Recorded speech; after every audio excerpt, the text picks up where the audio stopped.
Hello, and welcome to this week's Wellness Wednesday video. I'm Pia Fitzgerald, your wellness tactician, and I'm here on behalf of WowwFactor in partnership with Columbus City Schools Staff Wellness Initiative. Thank you for joining us again. Today, I'm going to talk about rumination. Rumination. And like I said before, I'm an aspiring comedian, so I want to kind of lighten the load a little bit with a little chuckle for you. All right, here it is. Why do cows dislike new music? Drum roll. Because they heard it all before. Go ahead, you can laugh, no worries.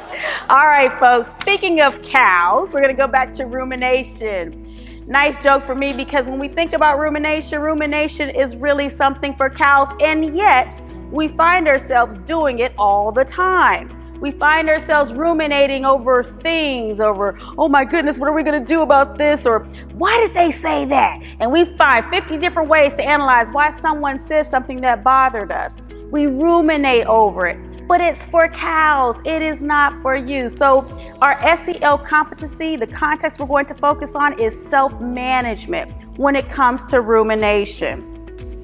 So you might be like, well, Pia, what does rumination mean? Let me explain it from the perspective of a cow, and then it's gonna all make sense for you. So when a cow ruminates, and a cow is supposed to ruminate, a cow essentially chews on its food, if you will. They throw it up, and then they eat the throw up back over again. Then they chew on it again. They throw it up and they eat it back over again. Now, when you think about that image, is that something you really want to do with negative thoughts? Do you really want to ruminate, like chew on it, vomit it up? Because essentially that's what it is, and then eat it back again? No, you don't want to do that.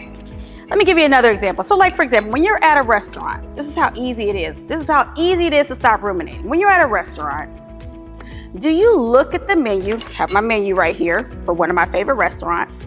On this restaurant, they have baked brie, deviled eggs, shrimp and grits, roasted squash. And then I get to the, the beet and berry salad. I don't sit there and stop and ruminate on the beet and berry salad. You know what I do? I acknowledge it, ooh, beet and berry salad, ooh, but I keep going. Just like a negative thought, you can do the same thing. You can acknowledge that it bothers you, you don't like it, but the key is to keep moving on. You don't have to ruminate over it. So here's what I'm gonna offer you as a tip. A mindfulness activity that you can do when you find yourself stuck in that rumination loop. Think about your 5 senses. Take a moment and activate your 5 senses. This is a pretty common activity, but I'm going to offer it to you as if it's new. Think about 5 things. I want you to think about 5 things that you can see. 5 things that you can see. Then I want you to think about 4 things you can touch. 4 things that you can touch. After that, I want you to think about 3 things that you can hear. 3 things that you can hear.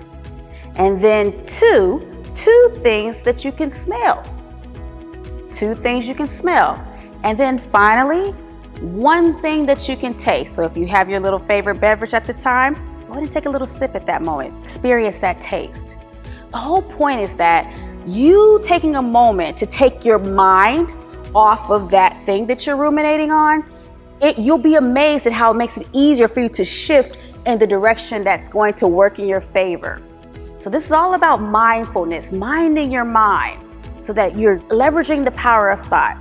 So that's what I want you to try for this week. Whenever you find yourself caught in that loop, ruminating, stop and pause and activate your 5 senses with the 5, 4, 3, 2, 1, and then see what happens.